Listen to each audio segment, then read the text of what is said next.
Welcome back to another episode of Foundational Foundry. I'm Green Dragoon, and I'm of course joined once again by my co-hosts Drogon1701, Mark Hockman, and of course Duncan Idaho. Alright, so in the last episode we showed you how to buy your first Foundry slots and start your first project. We're going to continue on and show you now the editor itself and give you some idea of what the different sections do. As you can imagine, this isn't a small subject, so it's going to take several episodes to go through the entire editor. But by the end of it, you should have a better understanding of how everything fits together. First off, the Foundry is divided into 5 tabs: Projects, Story, Maps, Dialogue, and Costumes. But for this episode, we're really only going to have time to go through the first 2, Projects and Story. So first off, we got the Project tab, which includes the editing the name of the mission, its language. The Foundry actually supports several languages. The Alliance, which is Starfleet or Klingon, and you'll see here level. That's actually going to be determined by the mobs that you put into your mission. In most of the mobs will actually... Just to define a term here, mobs is what we call NPCs that you fight.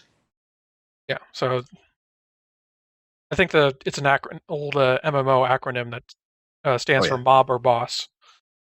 Nah. Or not mob, monster or boss, I'm sorry.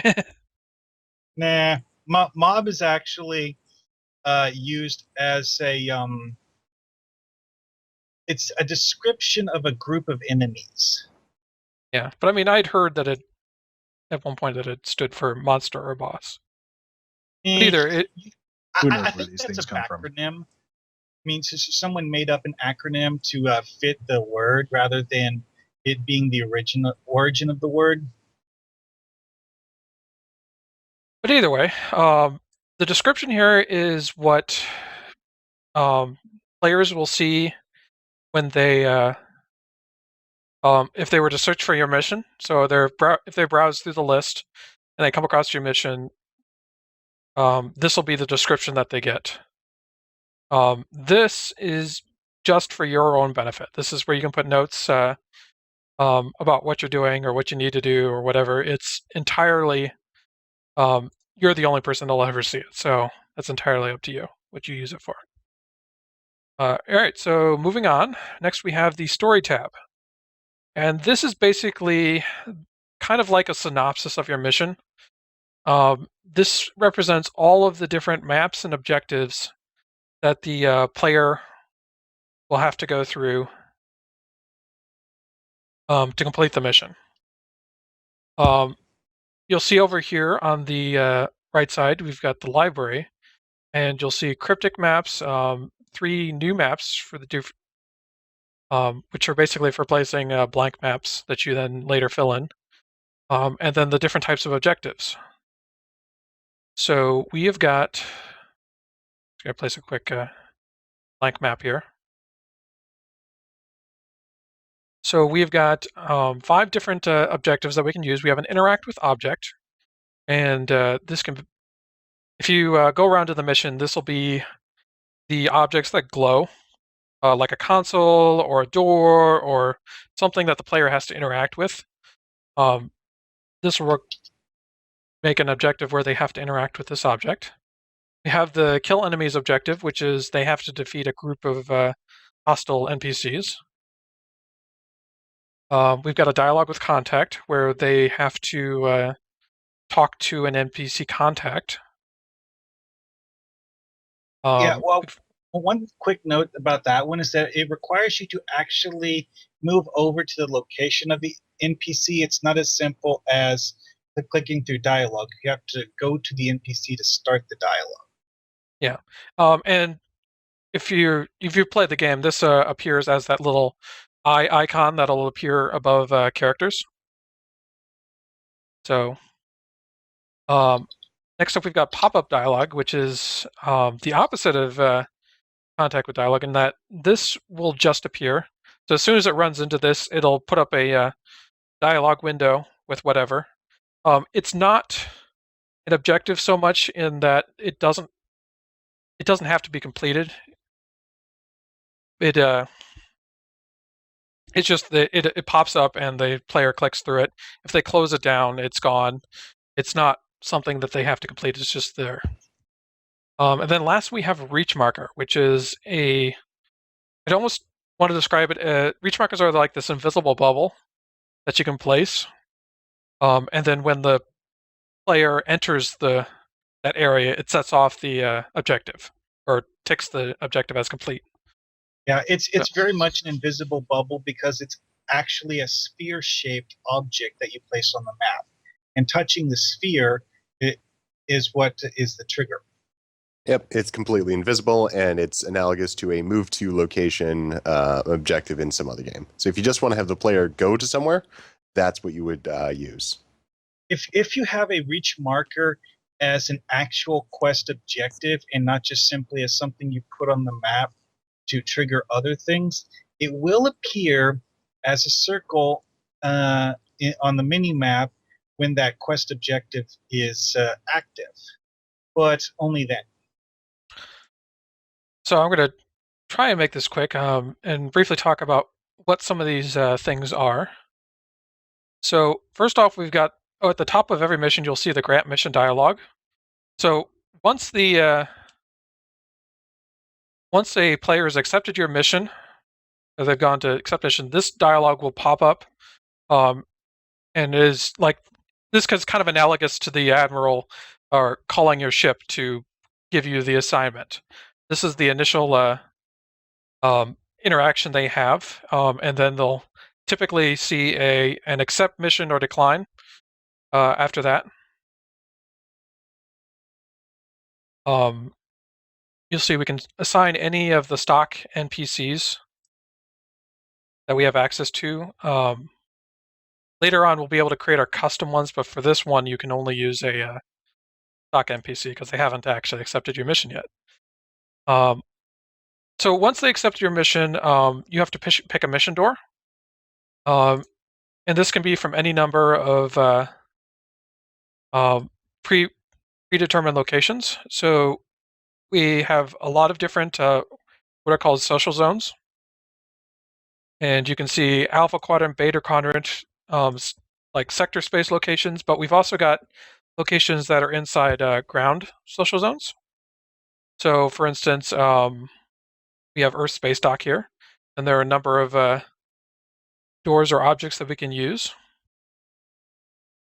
I know for testing, a lot of people like to use this door under the transporter because it's convenient. But we can also choose, more likely if you're building a mission, we'll want to pick somewhere a system that makes sense. So we have doors for just about every sector space location you can think of, at least most of them. There's a couple of exceptions including we in don't the Delta have, Quadrant. including in the Delta Quadrant. All right, so I'm just going to pick the lackey system for right now. And so basically, in my initial dialogue, I'll want to give them instructions to go to the lackey system. And that'll be. So this is a transitional dialogue. These will sit between every single map in your mission, including at the beginning of your first map. And these are just these kind of act as the confirmation dialogue for moving to the next map. So in this case, I would have them arriving at the lackey system, and they would go enter the system, and they would get this pop-up dialogue, and you would have the option to proceed, and then you would actually enter the system. Next up, we have a project map, and this is a custom map that you create.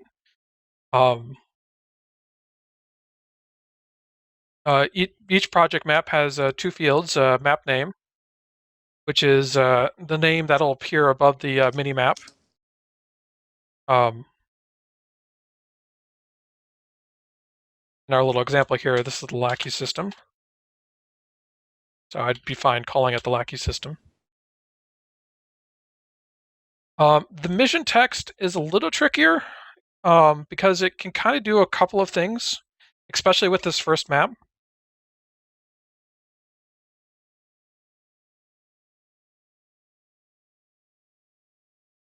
So, for instance, the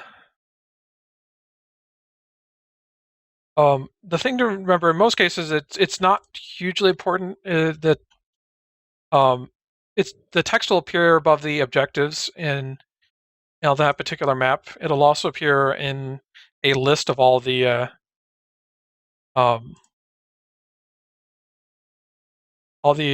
maps that you've completed in the mission journal, although I think almost no one actually looks at that. But the big thing here is that by default, when you're once you've accepted the mission, but before you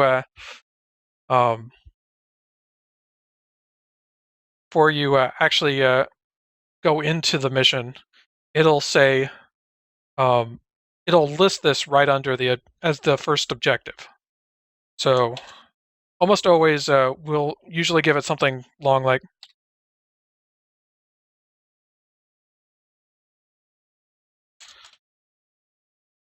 proceed to the lackey system. And this is important. I'm sorry, go ahead. I was just going to fill that in. And that's important because the Foundry door you select to start your mission is not going to be displayed as an icon. So they won't get a waypoint indicating where they need to go. So indicating the start location of the system is really important. And this is a great place to do it. So in the mission text, that'll display. It's worth repeating it in the intro dialogue that allows players to accept the mission.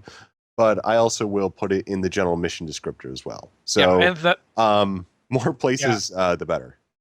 Yeah, and that's my policy too. It's very important to remember that one of the easiest ways to have people one-star your mission out of frustration is not giving them enough information about how to start the mission. If they can't find the mission start point, they can't play the mission.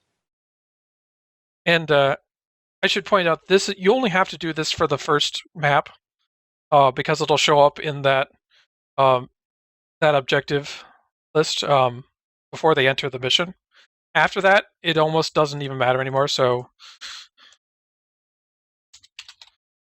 let's say we got a second map here. Exception, and that is if you do something weird and make your mission so that it goes from a map that you created back to a cryptic map, and which means that you then need to put in another mission door somewhere else.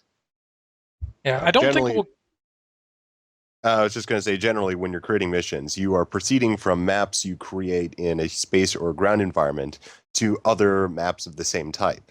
The exception for being really redundant about where you're putting the mission location, providing as much information as possible, is if you have the player, for some reason, go back out to the sector block.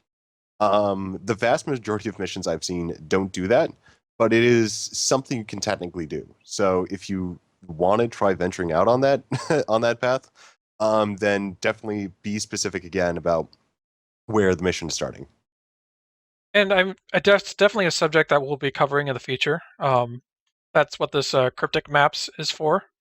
But most missions are not going to do that. And it's something that comes with a few trade-offs. So most missions you'll be in custom-made missions or custom-made maps for the duration of the mission. Very similar to simply playing a cryptic feature episode. All right, so I think that covers. Well, I should say I didn't say each project map you can start to place objectives. So, like interact with an object, talk to a person, kill some enemies, and you just put them in order. So in a way, this almost kind of acts like a synopsis of all the tasks they need to do, and you just keep adding objectives to it. You can even do, and you can also place pop-up dialogues.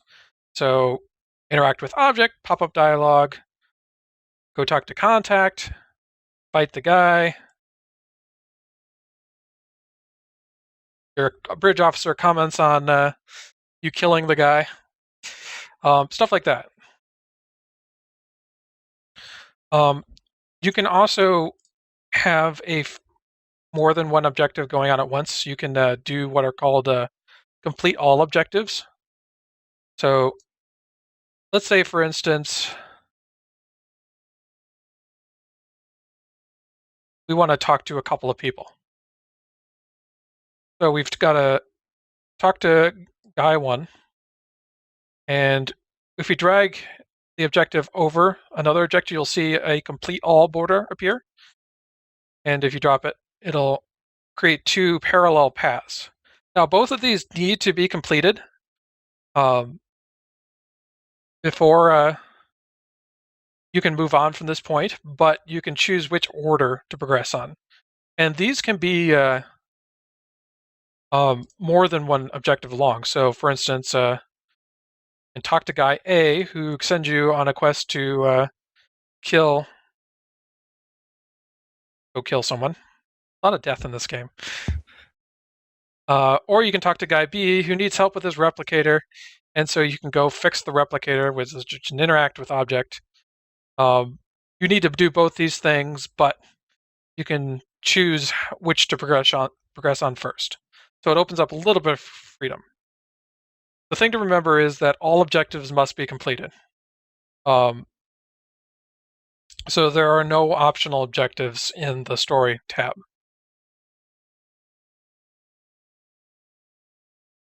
There's also, I was just going to add, I don't know if you want to get into this now, but you can also, you don't have to, if you want to kill multiple units at a given location, you can also stack them within a particular objective using the add component button. That's a very good point.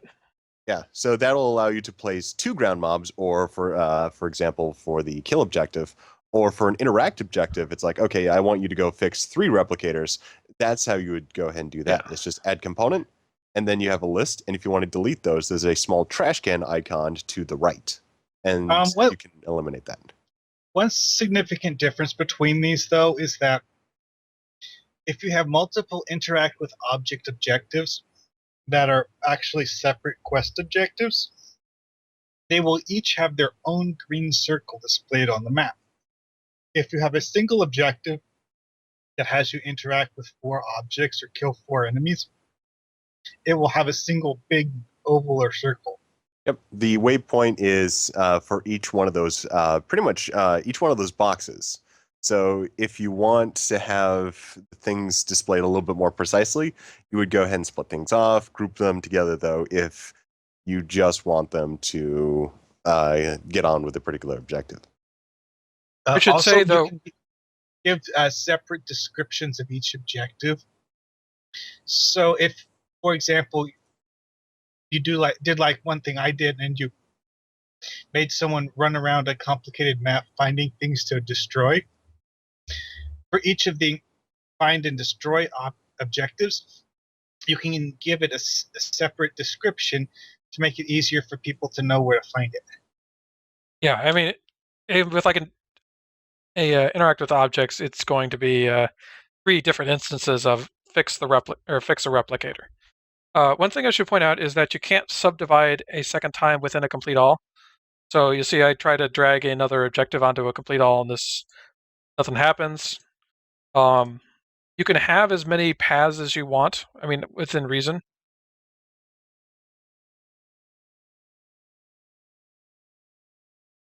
I think you can do. There we go. Just drag it up to the top bar there, and you can actually have, so you can have quite a few paths. But and for instance, as Max pointed out, you can put enemies on maps without making them part of a kill objective. True, and a lot of times, Same thing with interacts too, and also talk to dialogue contacts. So these are only required to proceed with the mission, but you have other options if you want to place things that aren't required for progression. Yeah. So I mean, yeah, this is what I consider essential to the plot sort of events. I mean, obviously it's not a limitless system, but I mean, if you're clever, you can actually work in some pretty elaborate interactions. All right, so am I forgetting anything else about the story tab? Let's see. We'll be revisiting this tab a lot, so there's plenty Yeah. we'll pick up on the way. Mm-hmm. All right. Yep. Yeah. Actually, wait. There's one thing. You can put dialogues directly into the story tab, or you can have them triggered by completion of story events. It plays out similarly, but one of them is an actual quest objective, and the other one is not. The difference here is in the number of things that the player sees in their task list on the right side of the screen. So yeah, I mean, there were actually multiple different kinds of dialogue. Only 2 of which are here in the story tab. The other ones are not tied to objectives, and we'll get to later. Yeah. One final note I'll make is if you wanted to test a complete playthrough of your mission, you can do a play from the beginning. It's way up here in the corner. Which is handy. The note there is that it will start you off in sector space with your level 1 test character who may not have the ability to actually move around sector space. So that's useful if you want to see they'll have a ship. Well, if there's actually restrictions for those characters that I encountered recently, where if you haven't completed the tutorial, it will not let you leave the immediate vicinity of the Sol system. So you might, if you've placed your mission beyond that point, then you actually won't be able to use the play from beginning button. It'll start you off. You try to fly to the location, which is going to be slow because you're using a tier 1 Miranda, unless you've actually put time into playing the game in that separate environment. Another thing to note is that Foundry characters do not actually have the ability to play the tutorial. Mm-hmm. And the game lockout that people associate with a character that has not completed the tutorial is actually a lockout imposed on characters that have not gained a level. Yeah, I still have. Yeah, that's pretty much going to be most test characters unless you've put time into leveling them up. All freshly created test characters. Yeah. And the one thing, too, is that when you do the play from beginning button, it's not going to dump you into the live game. It'll create a separate instance of Star Trek Online that is just going to be for your one character.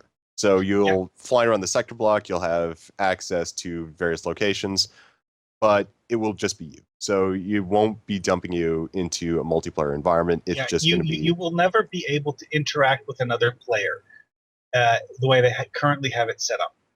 Exactly. You can't even use zone chat because your private instance doesn't have a zone chat. You can use cross-channel fleet chats. If you have a separate chat channel set up, but only while you're testing. So that's not particularly useful, but it's something that might come up for some authors. Any custom chat channels can be used by your Foundry character.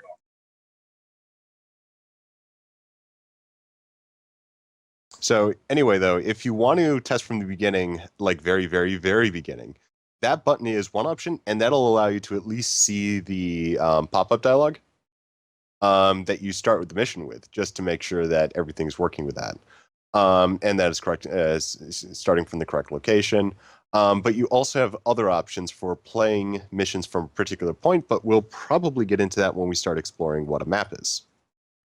So that's about all the time we have for this episode.